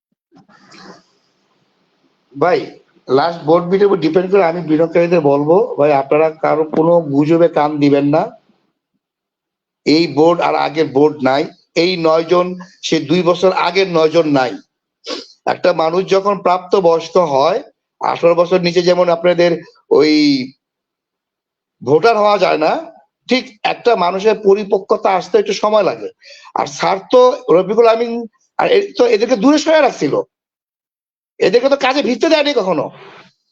এরা বারবার যোগাযোগ করছিল, কিন্তু রফিকুল আমিনই তাদেরকে উল্টা তাদেরকে নিয়ে গেম খেলছে। তারাই দিছে, তাদেরকে তারাই হ্যাঁ, দিছে। তাদেরকে নিয়ে উল্টা রফিকুল আমিন গেম খেলছে। তাহলে যাদেরকে নিয়ে রফিকুল আমিন গেম খেলছে, তারা কি তাদের ভিতর কি এই কষ্টটা নাই, এই দুঃখটা নাই? তাদের একটা মানসিক প্রিপারেশন নিতে তো একটা সময় লাগে রে ভাই। যে কাজ কোনোদিন করি নাই, আমার যদি বলেন যে ভাই হুট করে তুমি এই কাজটা করো, আমি কি পারো? আগে তো আমার বুঝতে হইব যে এই যে প্রমোশন হয়, ফার্স্টে থাকে হেল্পার, তারপর থাকে আস্তে আস্তে মানুষ প্রমোশন পায়, তারপর লাইন চিফ, তারপর সুপারভাইজার, তারপর PM, ম্যানেজার, অ্যাকাউন্টস ম্যানেজার। এগুলি কেন আসে রে ভাই? অতএব এখন যারা আছে, আমি মনে করি ওই লাস্ট বোর্ড মিটিং আমার বিশ্বাস যে, দেখেন আপনি একটা চিন্তা করে দেখেন, সিরাজ ও মনিরকে কিন্তু বৈশাখী টেলিভিশনের বিষয়ে অডিট করা বা হিসাব নিকাশ দেওয়ার কিন্তু আগে এই পরিমাণ প্রেশারটা আসে নাই। সেদিন যে প্রেশারটা আসছে, দিস ইজ পজিটিভ। তারপর দেখেন যে অডিট হিসাবে একজনকে দিয়েছে Mahbul Alam, this is positive. কারণ যে যে কাজটা করে রে ভাই, তাকে তো সেই কাজটা করে তুই হতো। আমাদের যে হাইকোর্ট থেকে যে 3-4 জন লোক আসছে, তাদের তো বুঝতে হবে, তারা তো তাদের জন্ম পরিচয় না। ওই যে আমাদের কোর্টের থেকে যারা আসছে, তাদেরকে তো ভাই বিষয়টা বুঝতে হবে যে তার যে যাদেরকে যা কাজ করবে, সে কে কোন মেন্টালিটি, কাকে যা কোন কাজটা হবে, কিভাবে কাজ করবে, তাদের তো একটা প্রিপারেশন দরকার আছে। তারা বুঝতে পারতেছে, তারা এভাবে কাজ করাই দিচ্ছে। এটা তো এটা তো আরো ভালো তো। এমন দেখা যায় আমাদের যে বর্তমানে যে পরিচালকরা আছে, তারা আমার তো তারা আগের চেয়ে বেশ উৎফুল্ল, তারা পারবে। ভাই ওই যে রফিকুল আলম বিভিন্ন জায়গায় গিট্টু লাগা রাখছে না, এই জিনিসটা আমি না বহু চালাকি কাজ করছে রে ভাই। সে কি করতো জানেন? ওই যে আমাদের যে মিরপুর যে কোম্পানি গুলো হয়েছিল না, দেখবেন কিছু কিছু কোম্পানি শেয়ার হোল্ডার আর ওই ডাইরেক্টরদের কি করছে তা জানেন? 46 যারা থেকে 46 জন আইনা করছে, যাতে কেউ এক লগে হইতে না পারে। লিমিটেড সে ঘটনাই করছে। এই যে এতগুলো লোক দূর দূরান্ত যে আইসা নিজের পকেটের টাকা খরচ করে, যারা কিছুই জানতো না, কিছুই বুঝতো না, এক বিশ্বাসে অন্ধবিশ্বাসে ছেড়ে দিছিল, তারা তো একটা ধাক্কাটা খাইছে। তাদেরকে ধাক্কাটা, ভাই আমার বাপ যদি মারা যায়, ইসলামে আছে 40 দিন সময় লাগে স্বাভাবিক হয়ে ফিরে আসতে, 3 দিন কেউ রান্না বান্না করে না। তো তারা তো এক হিসেবে তাদেরকে তো দূরে সরে রাখছিল, তাদেরকে কোনো কাজ করার সুযোগ দেয় নাই, বলছে তোমরা যাও ঘুমাবো না, অন্ধবিশ্বাসে ছেড়ে দিছে। তারা এই জিনিসগুলো, কারণ কোম্পানি তো এত বড় কোম্পানি তো চারটেখানি বিষয় না রে ভাই, সুনাম তো এমনি এমনি ছড়ায় নাই। ওই জিনিসগুলো বুঝতে হবে না। একটা সম্পত্তি আছে, ভালো কথা, আমরা এই সম্পত্তি লাভের সম্পত্তি আছে, কি অবস্থা আছে, কোন অবস্থায় আছে, কি অবস্থায় যাচ্ছে, এগুলো তো বুঝে, কারণ তখন তো তারা একটা দায়িত্বশীল পদে বসে কাজ করতেছে। আমি আপনি যতটা সহযোগ করতে পারবেন তারা তো এটা বলতে পারবে না। তবে এখন জি তারা দৃঢ় বিশ্বাসী যে এখন তারা পারবে বলে আমার বিশ্বাস। কারণ এই ৩ বছরে তারা যে ধাক্কাটা খাইছে, জি একজনের সাথে তো আমরা আলাপ করছিলাম, আমি হ্যাঁ, এই যে ওই বোর্ড মিটিং এর আগের মিটিংয়ে আমরা শত্রু চিনে গেছি। বাস, আপনি এই কথার অর্থ বুঝেন? জি জি জি আমরা শত্রু চিনা গেছি। রাইট। এই কথাটা কত বড় অর্থ হইতে পারে ভাই। এই যে জায়গা জমি, ভাইয়ের জমি, ভাইয়ের জায়গা বাইরে বাইরে দিতে চায় না, হ্যাবা করে দিতে হয়। তাহলে এখানে একটা শেয়ার হোল্ডার, এখানে তো টাকা পয়সা তো মামলা রে ভাই, এখানে দায়িত্ব তারা ব্যবসা বাড়াচ্ছে। এই দায়িত্বগুলো তাদেরকে দূরে সরে রাখছিল রফিকুল আমিন, তোমাকে কিচ্ছু করা লাগবো না। এখন তাদের কাছে যে দায়িত্বটা পড়ছে তাদের তো বুঝতে হবে। আমি যেমন সেদিনকে আমার ওই আমি পরে আমি ওদিকে আমি পরে রিয়েলাইজ করছি, আমি ওদিনকে আমি দেখছি সবার সাথে রিয়েলাইজ করছি, জানিস ঠিকই তো, একটা লোকের একটা চেয়ার সম্বন্ধে আইডিয়া করতে তো সময় লাগে রে ভাই। হুট করে আয়না বার করলো, তারপর তো আসেই আমাকে ওই যে মুরাদ গোষ্ঠী, কি কয় মুরিদ গোষ্ঠী, বুঝতে গেলে বুঝতে দিব না, বুঝতে গেলে বুঝতে দিব না। আপনি চিন্তা করে দেখেন মাল্টি পারপাসের ব্যাপারগুলি আপনি চিন্তা করে দেখেন। এই যে রফিকুল আমিন যে লোকগুলি আছে, আর আমাদের যে 6 জন 12 জন যে কমিটি আছে, ওরা একটা পজিটিভ কি রেজাল্ট আনা যাইতো না? জি, মাল্টিপারপাস নিয়েও আমরা কিছু কাজ করছি। এগুলো নিয়েও আমরা ইনশাল্লাহ সামনে কিছু না না আলোচনায় না, আসবো। সেটা ঠিক আছে, কিন্তু আপনি চিন্তা করে দেখেন যে কারা আছে। এই এই এই এই হাসানি তো আছে। ওই তোরা এত কিছু বুঝোস, এগুলি বুঝোস না, কেমনে উন্নতি তুই না? তুই নিজেকে উন্নতি না বুঝতে তুই এত লাইফ করে এত কান্নাকাটি করে টাকা চাচ্ছিস বিচার করে? তোর তো কাজ করার সুযোগ আছে এই জায়গায়, কাজ কর, রেজাল্ট দে, বেতন নে। আরে ভালোবাসা ভালো, এত ভালোবাসা ভালো না। তুই ভালোবাসি ভাবি তো, তুই মরলে মর, তুই আমাকে নিয়ে কে লেগে মরতে গেছিস? এই 5 লক্ষ টাকা কোন একটা ব্যাংকে রাখলো তো সারা 10 লাখ টাকা হয়ে যেত গা। এটা কারো দিব আমাকে?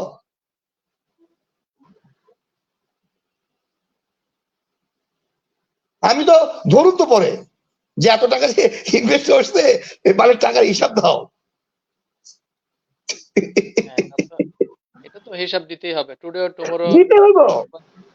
আর সবাইকে কোন সবার হিসাব। কোম্পানির ক্ষেত্রে শোনেন, আর কোন কোম্পানির ক্ষেত্রে কি আমি জানি না, কিন্তু আমার মিরপুরে যদি কোম্পানি যদি কোনো এটা হয়, হিসাব দিতে হবে।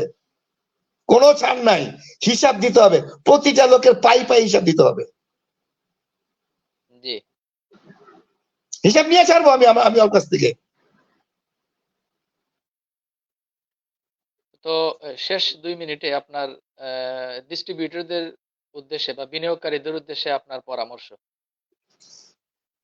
সম্মানিত ডিস্ট্রিবিউটররা, আপনারা হতাশ হবেন না, আপনারা হতাশ হবেন না। আমি বি প্র্যাকটিক্যাল, আমি খুব অল্পতে উত্তেজিত হয়ে যাই, কারণ আমার কাছে আনলিগাল কিছু দেখলে আমার মাথা ঠিক থাকে না। আমি কারণ আমি এগুলো শুনি, বুঝার চেষ্টা করি সবার আগে, তারপর কিন্তু আমি মন্তব্য করি। আপনারা ধৈর্য হারা হবেন না। একটা আম পাকতেও 6 মাস সময় লাগে, একটা চাল আসতেও সিজন আছে, একটা পরিপক্কতা আসতেও সময় লাগে। আর এত ঢাকা বাংলাদেশের বিভিন্ন জায়গা থেকে এরা আইসা নিজের পকেট টাকা দিয়ে কাজ করতেছে, এদেরকে কাজ করতে দেন, এদেরকে সহযোগিতা করেন রে ভাই। খুদাই নিজেরা আর মারামারি কাটাকাটি করেন না, গ্রুপিং করেন না। এখন সাধ্য মতো কাজ করতে দেন। রফিক আমিন জামিন হয় ভালো, তাদের সাথে এসে কাজ করুক, সমস্যা কি? তারা দায়িত্বে থাকুক। আর এসব ভুয়ামি করেন না, তাদেরকে ডিস্টার্ব করেন না ভাই। আমরা ডিস্টার্ব রিকোয়েস্ট করবো, আমরা কেউ যাতে আমাদের বর্তমান পর্যন্তকে ডিস্টার্ব না করে তাদের উৎসাহ উদ্দীপনা দিই। ভাই আপনারা আসেন, করেন। এখন আপনারা বেশ, এখন আপনাদের বুঝে গেছেন সবকিছু। আপনাদের শত্রু কে আছে এটা যখন আপনারা চিনতে পারছেন, আপনাদের বাধা কোন জায়গায় এটা যখন আপনারা বুঝতে পারছেন, আপনার সমস্যা কোন জায়গায় এইটা যখন আপনারা বুঝতে পারছেন, অবশ্যই আপনারা এই ধরনের সাকসেস রেজাল্ট নিয়ে আসবেন। আমাদের ডিস্ট্রিবিউটর উচিত তাদেরকে সহযোগিতা করা, তাদেরকে সাহস দেন, তারা পারবে, যেটা তারা বুঝে ফেলছে যে সমস্যাটা কোন জায়গায়, অর্থাৎ তাদের খুব সহজে সমাধান হবে। ধন্যবাদ সবাইকে।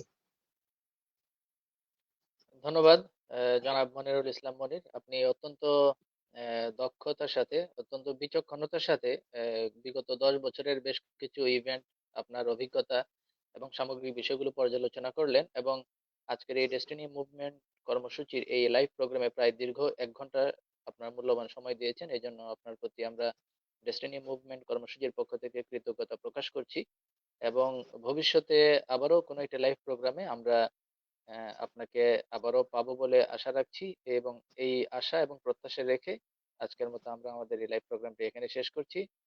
জনাব মনিরুল ইসলাম, আপনাকে সর্বশেষ সালাম জানিয়ে শেষ করছি আজকের প্রোগ্রাম। আসসালামু আলাইকুম। ওয়ালাইকুম আসসালাম। 1 ঘন্টা, বাবা কিভাবে করে সময় কেটে গেল! 1 ঘন্টা হয়ে গেল। 1 ঘন্টা হয়ে গেছে। ওকে, থ্যাংক ইউ সবাইকে। আসসালামু আলাইকুম। জি, সবাই যদি কেউ যদি মনে কষ্ট পেয়ে থাকেন, সরি টু সে, আমাকে নিজ নিজ গুলো ক্ষমা করে দিবেন।